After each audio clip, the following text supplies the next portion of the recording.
हमारे यहाँ किस तरह की अपॉर्चुनिटीज हैं आपको। तो जैसा मैंने बोला कि हमारा फोकस जो काम है वो एजुकेशन में है, तो एजुकेशन को मैं पहले रख रहा हूँ। एजुकेशन में हमारे यहाँ एक पद है जिसको बोलते हैं रिसोर्स पर्सन।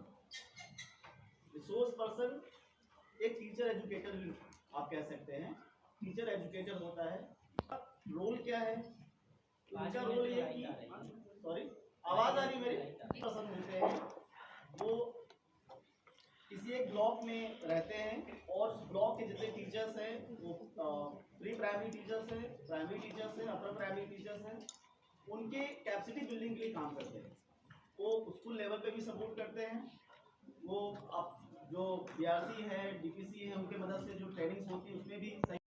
तो आवेदन करने के लिए आप सीधे हमारे वेबसाइट पर जा सकते हैं azimganjifoundation.org और वहाँ पे आप अगर स्पीच एलिजिबिलिटी पहले समझ लें कि कौन व्यक्ति कर सकता है। तो जैसा कि फ्रेशर्स यहाँ ज़्यादा हैं, तो फ्रेशर्स का एक पद तो है, लेकिन उसको अभी हम केवल कुछ सेलेक्टेड कैंपस से कर रहे हैं। तो अभी फ्रेशर्स हैं, अगर कोई एक्सपीरियंस नहीं है तो रिसोर्स पर्सन के लिए आप आवेदन नहीं कर सकते।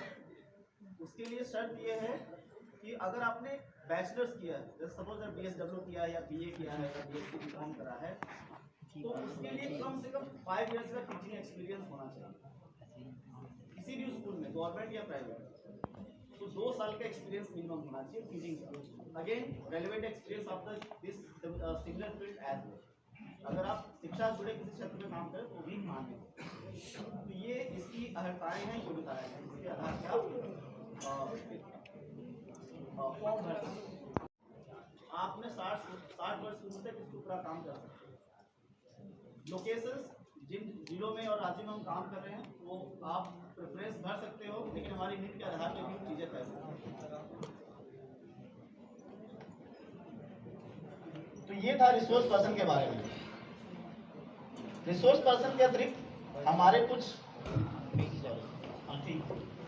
क्योंकि स्लाइड नहीं चल रही थी, तो प्री प्राइमरी क्लासेस लेना चाहते हैं तो 12th मिनिमम होना चाहिए, साथ में एनटीटी जैसा कि होती है ट्रेनिंग, है ना, तो वो आपके पास सर्टिफिकेट होना चाहिए, उसके लिए आप कर सकते हैं।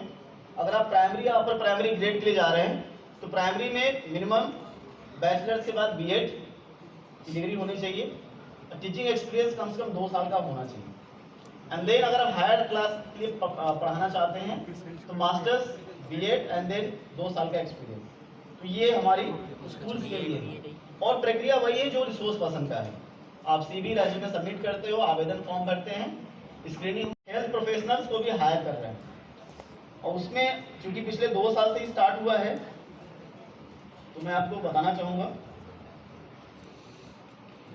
हाँ, तो इसमें कम्युनिटी के हेल्थ के ऊपर जो काम है, जो गवर्नमेंट के ऑलरेडी जो ऑर्गन्स या डिपार्टमेंट्स काम कर रहे हैं उनके साथ ही आपको सपोर्ट करना होता है, इनेबलिंग रोल होता है हमारा।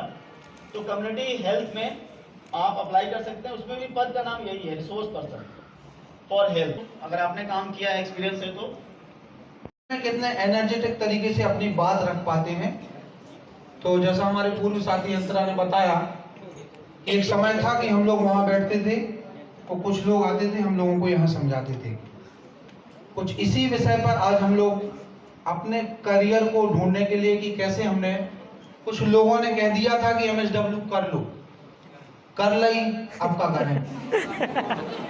हमारे साथी बोल रहे हैं कहाँ मिलेगी, कब मिलेगी, मिले कलर लगाए किया हमने, लेकिन उसको मैंने पैशन बनाया। फिर UN का एक ऑर्गेनाइजेशन 1946 से द्वितीय विश्व युद्ध में जो त्रासदी हुई थी, बच्चों की, बहुत सारे बच्चे के पिता एक्सपायर हो गए थे, माताएं विधवा हो गई थी, उस समय UN की एजेंसी के रूप में यूनिसेफ ने काम करना चालू किया, शुरुआत की अपने करियर की करने के लिए। कि मेरे साथी निकल गए थे अलग अलग, मुझे ऐसा लग रहा था कि धौंस सी थी मेरे अंदर कि PSC करने वाला बंदा फील्ड में काम करेगा क्या।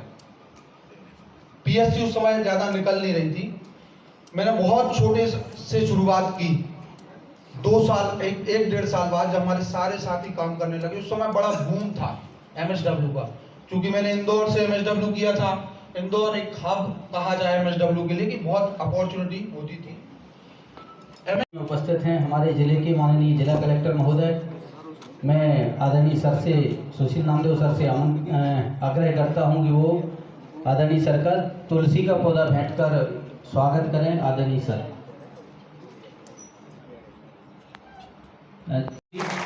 आप अपना जो सामग्री मतलब जॉब होता क्या है सर, जो बेस होता है वही खराब हो जाता है। क्या होता है, अभी ऐसे बहुत से गांव और ऐसे हैं कि जहां पर उनका बच्चों का यह है कि आप इन इशूज़ पे सोच रहे हैं पहले, कि जब तक इस इशूज़ को हम एम्पैथाइज नहीं करेंगे हम काम नहीं कर पाएंगे। तो जो आपका सवाल है कैसे जुड़ सकते हैं, इशूज़ तो बहुत है। अभी असर की रिपोर्ट आई है, आप देखेंगे। रिपोर्ट कहता है कि तकरीबन 70% बच्चे जो जितने भी इनरोल्ड हैं 70% गवर्नमेंट स्कूल्स में पढ़ते हैं। केवल 30% जो प्राइमरी के बच्चे हैं निजी स्कूल्स में जा रहे हैं। और अगर प्री प्राइमरी की बात करें तो तकरीबन केवल 6% बच्चे निजी स्कूल्स में जाते हैं। तो बड़ा नंबर जो है आज भी पब्लिक स्कूल्स में, मतलब कि गवर्नमेंट स्कूल्स में हैं। और रिपोर्ट बहुत विस्तृत है। केवल 40% बच्चे ही ऐसे हैं जो कि 5वीं में हैं और दूसरी ग्रेड के टेक्स्ट को पढ़ पाते हैं, है ना। तो बहुत ही स्थिति अच्छी नहीं है, लेकिन लगातार गवर्नमेंट प्रयास कर रही है। भारत सरकार भी निपुण कार्यक्रम लेके आई है, अंकुर मिशन मध्य प्रदेश में चल रहा है। खैर, तो अगर आप इसमें एम्पैथाइज होकर जुड़ना चाहते हैं तो अजीम रजी फाउंडेशन आपको मौका दे सकता है, बशर्ते कि आप बैचलर्स आपका कंप्लीट हो, जो भी BSc BA फंडिंग आप कर सकते हैं। जिसमें क्या होता है कि बहुत सारे प्लेटफॉर्म्स हैं, जैसे आप इंस्टाग्राम पे, फेसबुक पे ऐसे भी लोगों के साथ शेयर कर सकते हैं और उसके थ्रू आपको पैसे मिलेंगे।